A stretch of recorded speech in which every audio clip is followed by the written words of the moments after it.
वो एक बड़ा सवाल था जज लोया की जांच के लिए जो याचिकाएं दायर की गई, दुष्यंत दबे की नाराजगी, वो सब आपने पॉइंट किया, लेकिन मैं चाहता हूं दर्शकों को आप बताएं। जज लोया का केस यही था कि कुछ पिटिशंस फाइल किया था लोगों ने बॉम्बे हाई कोर्ट में और सुप्रीम कोर्ट में, ये बोलते हुए कि बहुत एंड ये कैरावान के रिपोर्ट पे ही आधारित था, और उन्होंने बोला था कि बहुत सारे पहलू है जिसको एक निष्पक्ष इन्वेस्टिगेशन की जरूरत पड़ती है। एंड इसी को रिक्वेस्ट करते हुए लोग सुप्रीम कोर्ट गए, बॉम्बे हाई कोर्ट गए, एंड कोर्ट से एक आदेश करने का उन्होंने रिक्वेस्ट किया। अब जब सुप्रीम कोर्ट में मैटर आया, वो फाइनली एक 3 जज बेंच के सामने गया, जिसमें जस्टिस चंद्रचूड़ भी पार्ट थे। आप देखोगे कि अब कोर्ट का रोल यही था कि वो जो भी मटेरियल लाया गया है उनके सामने, उसको रिव्यू करे, एंड उसको रिव्यू करने के बाद एक ऑर्डर पास करे कि ये मटेरियल के आधारित पे क्या एक जांच जरूरी है या जरूरी नहीं है। बस उनको यही डिसाइड करने का था। लेकिन आप देखेंगे कि ये जो जजमेंट आया, जो जस्टिस चंद्रचूड़ ने ऑथर किया, इसमें कोर्ट ने सिर्फ यही नहीं बोला कि कोई इन्वेस्टिगेशन जरूरत नहीं है, लेकिन कोर्ट ने हर एक मटेरियल को बारीकी से देखा, रिव्यू किया, एंड फिर जजमेंट उन्होंने पास किया कि जज लोया के डेथ तो एकदम नेचुरल डेथ था, एंड इस पे कोई इन्वेस्टिगेशन जरूरी नहीं था। अब जब कोर्ट ने absolutely no merit in petitions, मतलब एकदम चैप्टर हमेशा ये क्लोज करते हैं, कोई मेरिट ही नहीं है हमेशा। एंड उन्होंने, मतलब की बात ये है कि उन्होंने ऐसा जजमेंट के लास्ट में ये लिखा कि कुछ भी जज लोया के डेथ से रिलेटेड मुद्दा फ्यूचर में भी अगर उठाया जाए, वो सब इस जजमेंट के बेसिस में ही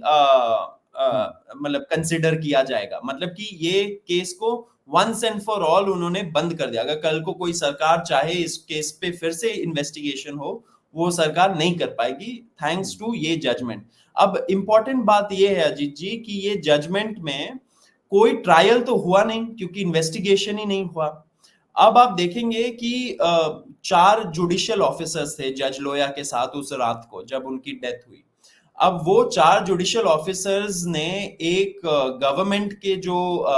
स्टेट इंटेलिजेंस डिपार्टमेंट होता है, उस टाइम पे 2017 में जब कैरावान का रिपोर्ट निकला, जो स्टेट इंटेलिजेंस डिपार्टमेंट थी महाराष्ट्र गवर्नमेंट की, जो बीजेपी के अंडर थी, उसने एक डिस्क्रीट इंक्वायरी किया था उस टाइम पे। एंड उस डिस्क्रीट इंक्वायरी में उन्होंने ये 4 जजेस से स्टेटमेंट्स मांगी थी। अब वो स्टेटमेंट्स एंड वो जो फाइनल रिपोर्ट उनका आया, जिसमें उन्होंने बोला कि नेचुरली डेथ था, ये सुप्रीम कोर्ट के पास आया, एंड जस्टिस चंद्रचूड़ के जजमेंट ने इन चारों जुडिशियल ऑफिसर्स के स्टेटमेंट्स पे रिलाई करते हुए बोला कि इसमें इनके स्टेटमेंट्स को आप शक के घेरे पे नहीं रख सकते हो, एंड इसके आधारित पे लगता है कि नेचुरल डेथ ही है। अब बात ये है कि ये जो स्टेटमेंट्स है, ये किसको दिया, कौन से ऑफिसर को दिया, किस बेसिस पे दिया, कौन से लॉ के अंडर इन्वेस्टिगेशन हुआ, ये सब कोर्ट नहीं गया इस चीज पे। एंड ये स्टेटमेंट्स ना ही एफिडेविट में बनाया और ना ही क्रॉस एग्जामिनेशन हुआ, क्योंकि हमारा जो लीगल सिस्टम है, इसमें एफिडेविट में अपना स्टेटमेंट देना एंड क्रॉस एग्जामिनेशन होना कोई भी विटनेस का, वो सबसे इंपॉर्टेंट रहता है, जिससे पता चलता है कि इनके स्टेटमेंट का क्रेडिबिलिटी है। लेकिन ये दोनों चीज को ना करके ये जजमेंट ने इन स्टेटमेंट्स पे रिलाई करते हुए एंड ये जो डिस्क्रीट इंक्वायरी हुआ उस रिपोर्ट पे आधारित, इन पे रिलाई करते हुए इन्होंने जज लोया के केस को कंप्लीटली बंद कर दिया। तो आप देखेंगे कि जस्टिस चंद्रचूड़ सिर्फ फ्लिप फ्लॉप ही नहीं, कई सारे ऐसे मुद्दे जहां पे वो लाइन में सबसे आगे रहते हैं गवर्नमेंट को डिफेंड करने में। तो जज लोया एक ऐसा एग्जांपल है, राम जन्मभूमि ऐसा एक सेकंड, जज लोया में दर्शकों को सिर्फ बता दें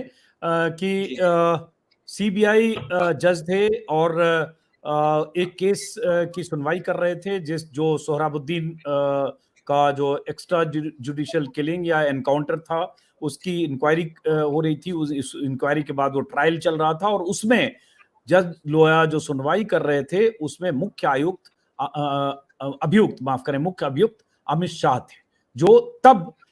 गुजरात में नरेंद्र मोदी की सरकार में गृह राज्य मंत्री थे। तो इसलिए ये एक बहुत बड़ा सवाल उठा कि अमित शाह जिस मामले में मुख्य अभियुक्त हों उसकी सुनवाई वो जज जो कर रहे थे, उन जज की ऐसी मौत, उस मौत को रहस्यमय माना गया और उसी का जिक्र अभी सौरभ कर रहे हैं। उसमें ये भी हुआ सौरभ, अभी की रिपोर्ट में मैं देख रहा हूं कि दुष्यंत दवे जो किसी पिटिशनर की तरफ से थे, उनसे कुछ हीटेड आर्गुमेंट या ऐसा भी कुछ हुआ जस्टिस चंद्रचूड़ की अदालत में, क्योंकि 3 जजों की जो बेंच थी उसमें 2 जज महाराष्ट्र के थे और ये लग रहा था कि कहीं कुछ इसमें फेवर हो सकता है या कोई ऐसा भी कुछ आपने जिक्र किया है प्रशांत भूषण और उनके हवाले से।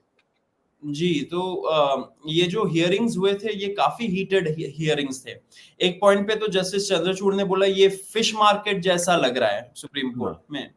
एंड प्रॉब्लम ये था कि दुष्यंत दवे जी बोल रहे थे कि आप महाराष्ट्र से, चंद्रचूड़ जी को, और जस्टिस खानविलकर जो दूसरे जज थे वो भी महाराष्ट्र से। कहीं ये हो सकता है कि ये दोनों जज क्योंकि महाराष्ट्र से, ये घटना भी महाराष्ट्र की है, एंड ये जो 4 जुडिशियल ऑफिसर है एंड जो 2 उस टाइम पे सुप्रीम कोर्ट के जज बन गए लेकिन उस टाइम पे हाई कोर्ट के जज थे, उन्होंने भी स्टेटमेंट्स दिया था, इनसे आप कहीं वार्तालाप आपने किया हो क्या, आप इनको जानते हो, तो इस हिसाब से आपको ये केस सुनना नहीं चाहिए, आप रिक्यूज कर लीजिए। लेकिन दोनों ने ये रिक्वेस्ट खारिज कर दी एंड बोला कि जो कॉन्शियंस है, ये एक डिसीजन होता है कॉन्शियंस का, इंसान जज के कॉन्शियंस का, एंड हमारे कॉन्शियंस को हमें कैसे देखना चाहिए हमारे कॉन्शियंस के अंदर, वो आप मत सिखाइए। तो ऐसे काफी सारे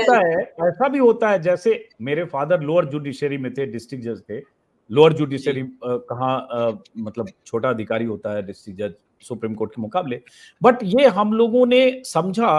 कि जब कोई दूसरा पक्ष पीड़ित हो या आरोपी जो भी हो, अगर वो जज पर भरोसा ना करे या आरोप लगा या लगे कि आपके यहाँ इंसाफ नहीं मिलेगा, हमें ट्रांसफर कर दीजिए केस को, तो आमतौर पर जज ऐसे मामलों से बचते हैं, रिक्यूज करते हैं या खुद ही कर देते हैं इस पत्र में, जब आपको भरोसा नहीं है तो हम क्यों करें। इस केस में भी तरीका फिर यही होना चाहिए था कि जब रिक्यूज करने के लिए कहा जा रहा है तो ठीक है भाई, दूसरी बेंच सुनेगी। जी नहीं तो वही बात है कि अब कई सारे ऐसे लॉयर्स होते हैं ना कि उनको लगता है ये जज तो मेरा केस में अच्छा ऑर्डर पास नहीं करेगा, तो एक रिक्यूज करने का एप्लीकेशन डाल देते हैं, तो ये भी प्रॉब्लम्स हैं। लेकिन अब इस केस में अब हो सकता है वो जस्टिस चंद्रचूड़ और खानविलकर उनसे मिले हो या ना मिले हो, लेकिन अगर पार्टीज का इतने हाई स्टेक मैटर में कॉन्फिडेंस नहीं दिख रहा है जज के ऊपर, तो ऐसे मामले में शायद जज को रिक्यूज कर लेना चाहिए, रिक्यूज करना चाहिए था। तो एक तो जज लोया वाला मामला जिस पर बहुत बात पहले हो चुकी है, उनके आपने उसका जिक्र भी किया है कि उनके परिवार वालों ने ये आरोप लगाया था कि उन्हें 100 करोड़ का ऑफर भी किया गया था, ये भी आपकी रिपोर्ट में 100 करोड़ का ऑफर था, ये आई थिंक कैरेवान का ही रिपोर्ट था। जज लोया के फैमिली ने ये भी बोला था कि उनके कपड़ों में खून के निशान थे। अब उनका नेचुरल डेथ बताया गया कि हार्ट अटैक से मरे, लेकिन खून के निशान फिर कहां से आ जाएंगे। पोस्टमार्टम के टाइम पे जिस इंसान ने उनका बॉडी रिसीव किया था, वो उनके फैमिली बोल रहे इनका तो हमें पता ही नहीं कि ये इंसान कौन है। एंड जो आप हॉस्पिटल के बिल्स देखेंगे, वो बिल्स में ये था कि पीडियाट्रिशियन रिलेटेड कुछ डाइट कंसल्टेशन वगैरह का बिल बना था। अब हार्ट अटैक में इंसान मरा पड़ा है, उसका डाइट का कंसल्टेशन वाला बिल क्यों बनेगा? तो ये कई सारे मटेरियल थे जिससे ये लग रहा था कि कहीं ना कहीं दाल में कुछ काला है। तो इसी के आधारित पे लोग सुप्रीम कोर्ट से बोल रहे थे कि एक निष्पक्ष इन्वेस्टिगेशन करा दीजिए इस चीज पे, एंड दूध का दूध पानी का पानी हो जाए। नहीं हुआ और वो चैप्टर हमेशा के लिए क्लोज हो गया। और बहुत सारी चीजों का जिक्र किया आपने इस रिपोर्ट में, चूंकि हम जस्टिस चंद्रचूड़ का, जैसे